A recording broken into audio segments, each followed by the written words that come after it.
में आपका स्वागत है। आज हम शुरुआत करते हैं बायोलॉजी की। सबसे पहले हमारे पास 12th के अंदर 10 इकाइयां हैं और प्रत्येक इकाई का अंक भाग और उसके आगे दिया हुआ है, तो वो आप सब विद्यार्थी पुस्तक से देख लेंगे। आज हम पहली इकाई आवर्तबीजी पादपों में जनन व विकास का पहला अध्याय आवर्तबीजी पादपों में जनन प्रारंभ करते हैं। तो सबसे पहले आप लोगों को पता होना चाहिए आवर्तबीजी पादप किसे कहते हैं। वे पादप जिनमें बीज किसी आवरण के द्वारा ढके हुए रहते हैं आवर्तबीजी पादप कहलाते हैं। दूसरी बात, जनन किसे कहते हैं? सजीवों द्वारा अपने समान नए जीवों का निर्माण करना जनन कहलाता है। आवर्तबीजी पादप और जनन, ये दो अपने टॉपिक हो गए इस पाठ के। अब अपन बात करते हैं जनन किसे कहते हैं? सजीवों द्वारा अपने समान नए जीवों का निर्माण करना जनन कहलाता है। जनन दो प्रकार का होता है, एक है अलैंगिक जनन और दूसरा है लैंगिक जनन। अलैंगिक जनन का मतलब है, या यूँ कहें, पहले अपन बात कर लेते हैं लैंगिक जनन की। लैंगिक जनन का मतलब होता है,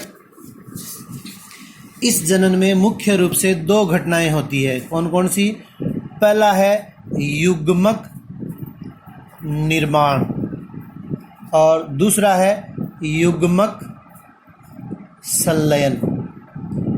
युग्मक निर्माण कह दें या यूँ कह दें कि युग्मक निर्माण, या फिर इसको कह सकते हैं अपन अर्धसूत्री विभाजन। और दूसरा जो युग्मक संलयन है, तो इसके अंतर्गत क्या होगा कि अर्धसूत्री विभाजन के द्वारा जिस संरचना का निर्माण होता है उसे हम युग्मक कहते हैं।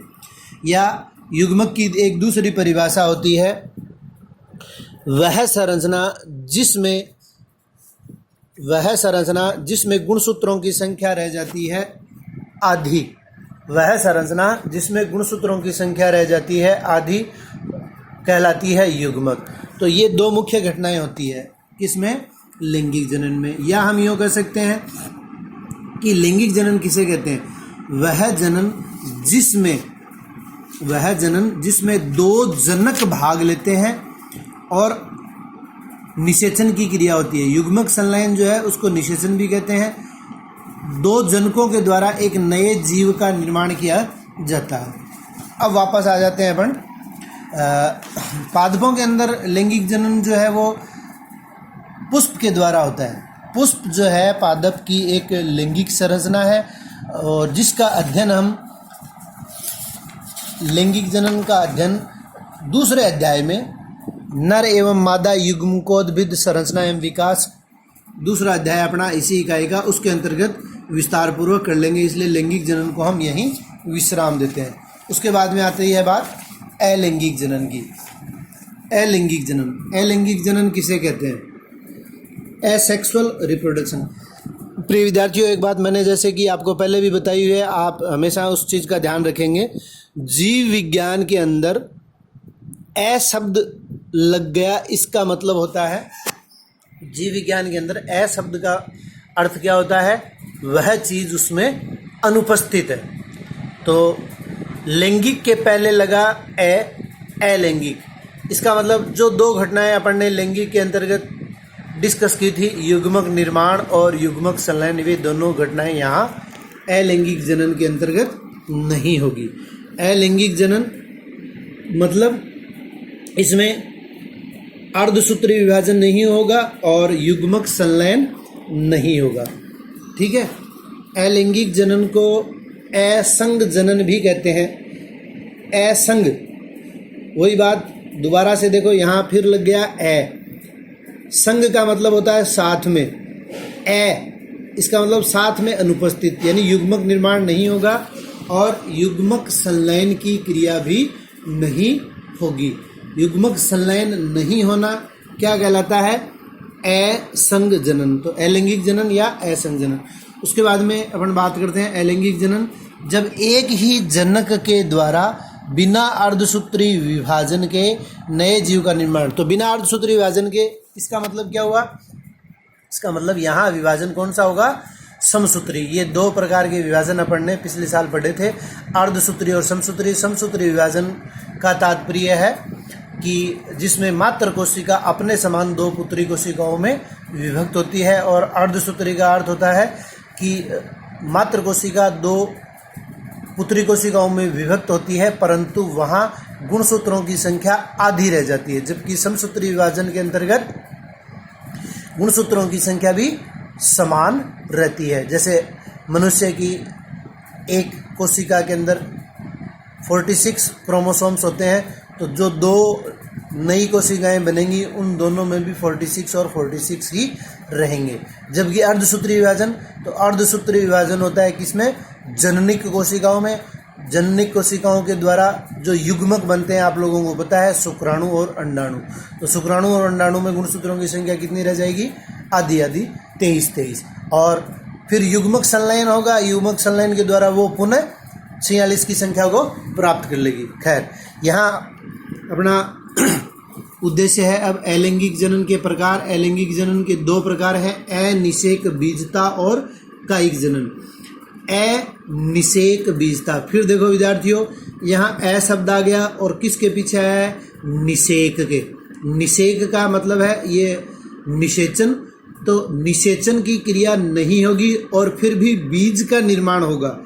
इस प्रकार के जनन को कहते हैं अनिषेक बीजता, क्योंकि इसमें नए जीव का निर्माण जो है वो बीज के द्वारा होता है, लेकिन यहाँ क्या होगा? भ्रूण का निर्माण नहीं होगा या निषेचन की क्रिया नहीं होगी, इसे अनिषेक बीजता कहते हैं। दूसरा है कायिक जनन। कायिक जनन का मतलब है कि पादप के किसी कायिक भाग से। कायिक भाग कौन सा होता है? तो आप लोगों को पता है, अभी अपन ने चर्चा की थी कि पुष्प। पुष्प क्या है? एक लैंगिक भाग है। तो पुष्प को छोड़ दें, पुष्प को छोड़कर और जो 3 संरचनाएं बचती है अपनी, जड़, तना और पत्ती, ये सारी क्या है? कायिक भाग है। तो इन कायिक भागों के द्वारा किसी नए पादप का निर्माण होना क्या कहलाता है? कायिक जनन कहलाता है। कायिक जनन दो प्रकार का है, प्राकृतिक और दूसरा कृत्रिम। प्रकृति में जब अपने आप तने, जड़ या पत्तियों के द्वारा नए पादप का निर्माण होता है तो उसे हम कहते हैं प्राकृतिक कायिक जनन। और जब मनुष्य के द्वारा या मनुष्य की सहायता से इन्हीं कायिक भागों के द्वारा नए पादप का निर्माण करवाया जाता है तो उसे कहते हैं कृत्रिम कायिक जनन। पहले अपन बात करते हैं प्राकृतिक की, तने द्वारा। तो ये अपने को ध्यान में रखना है कि तने और जड़ में मुख्य अंतर यह होता है कि तने के ऊपर पर्व और पर्व संधियाँ पाई जाती है, जड़ के ऊपर पर्व और पर्व संधियाँ नहीं पाई जाती। तो तने का कोई भी भाग, चूँकि अपन दोनों की चर्चा एक साथ ही कर रहे हैं, प्राकृतिक और कृत्रिम। तो प्राकृतिक के अंतर्गत तो क्या होगा कि जो पादप का तना है वो अपने आप क्या करेगा? नए पादप का निर्माण कर लेगा। उदाहरण, अब उदाहरण में क्या है, आप लोगों ने पिछले साल तने के रूपांतरण पढ़े हुए हैं। तना 3 प्रकार का होता है रूपांतरण के द्वारा। कौन कौन सा? भूमिगत या यूँ कहते हैं अंडरग्राउंड, वायव्य और अर्धवायव्य। तो यहाँ हम अर्धवायव्य और वायव्य 2 की चर्चा करेंगे। अपने को सिर्फ यहाँ आपको 1 नंबर का जो क्वेश्चन है वो बनता है, इसलिए अपने को यहाँ सिर्फ उदाहरण याद रखने हैं कि प्राकृतिक कायिक जनन के अंदर तने के प्रकार हैं प्रकंद, कंद, शल्ककंद, घनकंद। ये तो प्रकार है अपने भूमिगत के। तो प्रकंद का उदाहरण है अदरक, कंद का उदाहरण है आलू, शल्ककंद का लहसुन, घनकंद का अरबी। उसके बाद में अर्धवायव रूपांतरण 4 प्रकार के, ऊपरी भूस्तारी, अंतः भूस्तारी, भूस्तारी और भूस्तारी का। ऊपरी भूस्तारी का उदाहरण घास, दूब, अंतः भूस्तारी पुदीना, भूस्तारी स्ट्रॉबेरी, भूस्तारी का जलकुंभी। और ये आप लोगों को पता होगा, भूस्तारी का जलकुंभी जो है वो एक जलीय पादप है। तो ये तो हो गए प्राकृतिक कायिक जनन तने द्वारा।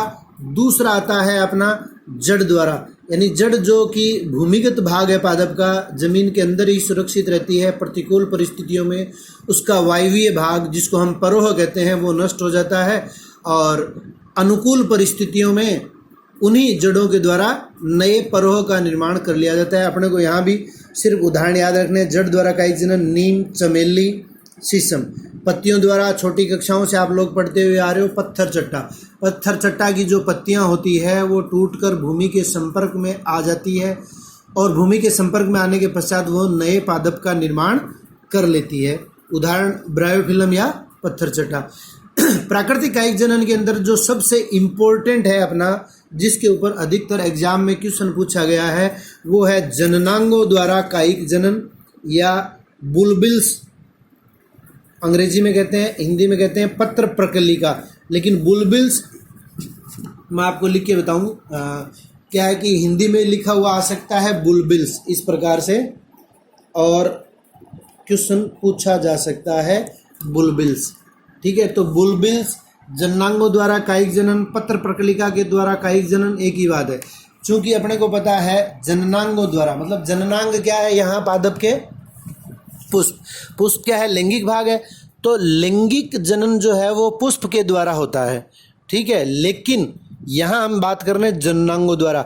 जिस कलिका को पुष्प कलिका में रूपांतरित होना है वह कलिका पुष्प में रूपांतरित नहीं होती, बल्कि मुख्य पादप से टूटकर अलग हो जाती है और मृदा के संपर्क में आकर नए पादप का निर्माण करती है, तो उसे हम जननांगों द्वारा कायिक जनन कहते हैं। ठीक है, तो ये इम्पोर्टेंट है, जननांगों द्वारा कायिक जनन। इसमें अपने को उदाहरण याद रखने, अगेव, डायोस्कोरिया। उसके बाद में कृत्रिम कायिक जनन की चर्चा हम अगली क्लास में करेंगे।